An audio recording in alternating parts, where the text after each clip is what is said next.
A longtime defender of Mayor Brandon Johnson's financial agenda is leaving her post at City Hall. The mayor doesn't seem fazed. He's ready to wage another budget battle with his opponents in City Council and lawmakers in Springfield. Let's get to the point. From Chicago's very own, with WGN political editor Tahman Bradley, this is The Point. Good evening. It was a gutsy move and a controversial one. Defying the CPS CEO, the school board passed an amended budget assuming more money from the state. It was a win for progressives and the powerful teachers union. Illinois leaders must now come up with $150 million to avoid a mid-year budget disaster. House Speaker Emanuel Chris Welch has pledged to help. Governor Pritzker is asking to see a plan. 2 elected board members joined a Chicago teachers union-friendly voting bloc to pass the plan to stave off layoffs and cuts. Tonight, a conversation with one of the members who led the charge. We talked earlier today with Michilla Blaise, who represents the 5th Board District and is running for another term on the elected school board. The ayes have it. Michilla, an 11-7 vote. This was really dramatic. Why assume money that you may or may not get? Tahman, that's a great question everyone's asking. I think it's really important in all my votes that I remember my North Star. I was brought to the board and I am talked to by my constituents and I am held up by my supporters every day to make sure that I do the least harm and try to make things better. I want no cuts to the classroom. We said we were going to have no cuts to the classroom. We were going to try our best to do no cuts to the classroom. So 2,000 layoffs right out the gate was going to be problematic for me from the start. My North Star, again, is do what's best for the kids. And as a board member, part of me thinks it's my job to bring home the bacon. I want to bring the resources into my community. 5B, where we're at right now, doesn't have what it needs. It's a historically divested community.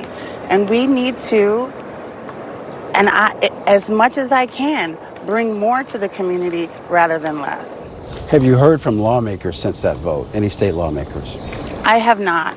I've been following all of the news channels and just trying to stay abreast of what they're saying. But I'm encouraged because a couple of months ago when Governor Pritzker was asked about funding for CPS, he said, I have no money for CPS.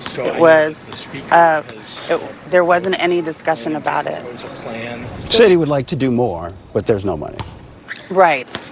So the conversation is changing now. Now that Speaker Welch has showed support for making sure that CPS has what it needs. He even suggested veto session is where we can really look to get some support. I'm excited about that. Also, Senate President Don Harmon has said he's interested in the conversation. At least they're talking about it now. Prior to that, it seemed like there wasn't any movement.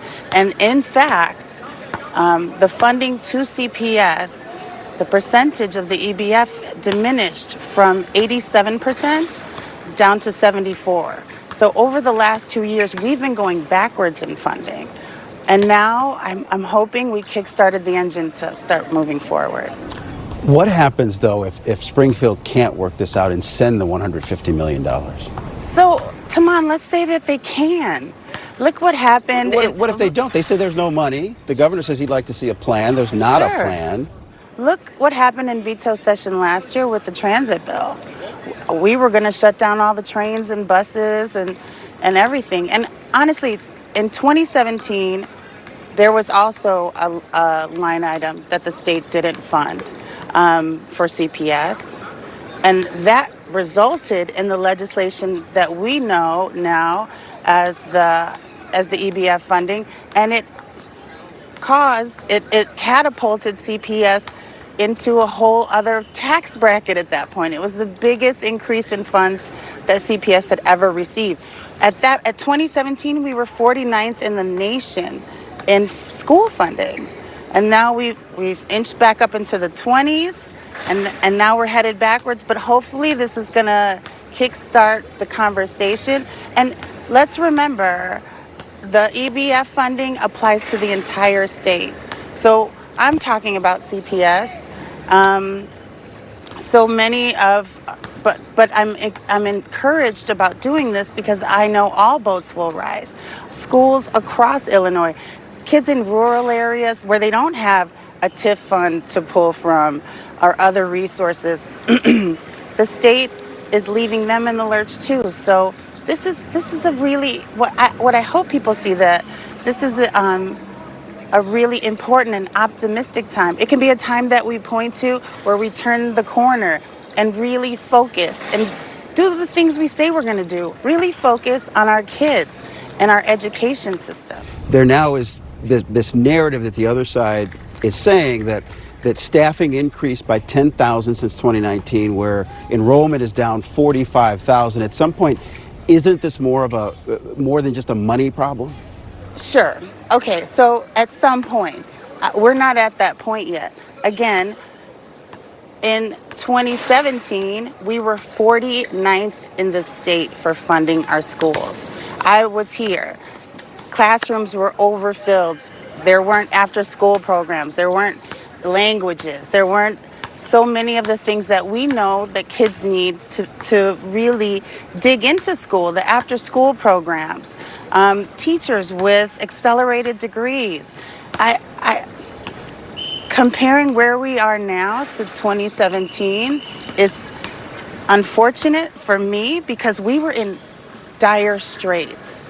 And so somehow feeling like the funding should level off at some point, it should, but this isn't the time. And not for nothing, there's a whole economic crisis going on around us. Everything costs more. So yes, schools will cost more. The repairs we need to do on our schools, all those materials cost more. The food we feed the kids costs more. The lights, all of those things cost more. So I don't understand how people think that the CPS budgets should remain flat when nobody else's budget, mine personally or other corporations, businesses, there's no flat budget. I think that's a non-starter in terms of an argument. As the fight for more money rages at the State House, Mayor Johnson is losing a fierce defender of his fiscal agenda inside City Hall. Budget Director Annette Guzman is leaving her post to care for her family. The mayor says he's not worried, even as he heads into a budget season facing a revenue shortfall and a defiant council. They have stability in me. Again, one person does not run the operation around here. It's a collection, right? And even after others have transitioned out, it has not stopped us from building the safest, most affordable big city in America. The work speaks for itself, right? And as long as the mission, the vision that I have put forth is carried out and executed by the team that's around me, the city of Chicago will remain stable under my administration and leadership. Guzman's exit follows the recent departures of Chief Financial Officer Steve Marr and Deputy CFO Noor Sheikh. Former CFO Jill Jaworski left at the beginning of the year, just as alders passed their own budget without Mayor Johnson's proposed head tax. And that coalition of city council members is out with a statement tonight saying, in part, the mayor needs to provide the public with a full accounting of when and how his administration will deliver on a budget proposal that continues to address structural revenues, efficiencies, and reforms needed to close an expected $1 billion 2027 budget gap, avoid a credit downgrade, and put Chicago back on solid fiscal footing. We're back in 60 seconds.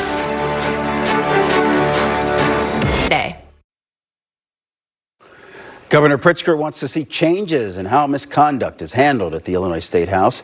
The governor made his first comments today since a legislative inspector general report said former state rep Harry Benton violated state law by committing 2 acts of sexual harassment. The report also confirmed that House Speaker Welch's office knew about Benton's behavior in 2023. I think what the report reveals to me is the holes in the system, that it didn't operate the way that I think was intended originally, and that it needs fixing. And so I look forward to the House members in particular putting forward fixes and making sure that that is addressed. I'm sure that the speaker will be engaged in that process. I assume he will. But it's important to me that we remember that victims of sexual harassment ought to have a process that is clear and that investigates and holds accountable people who are guilty of perpetrating these acts. Governor Pritzker would not say today if he still had confidence in Speaker Welch. He says they haven't talked since the report came out. There is more to learn here, I think, before anybody's calling for, and remember, this is a decision ultimately by the members of the House. They're the ones who elected a speaker. They're the ones who will re-elect a speaker if they choose to do that. And so I really think this is a process. We're separate, as you know, branches of government, and I think that that decision will be made by House members. The Speaker claims his office acted responsibly. The Inspector General's report says the employee who complained to Welch's office in 2023 said she did not want to do more with the information. Tonight, a tip of the hat to voters in Michigan. Political watchers are paying close attention to the results in tonight's Democratic primary for U.S. Senate. It's the latest test for the progressive wing of the party. They're backing Abdul al-Sayed over moderate Congresswoman Haley Stevens. Whoever wins will face Republican Mike Rogers in a battle that could help determine control of the Senate. And that is The Point.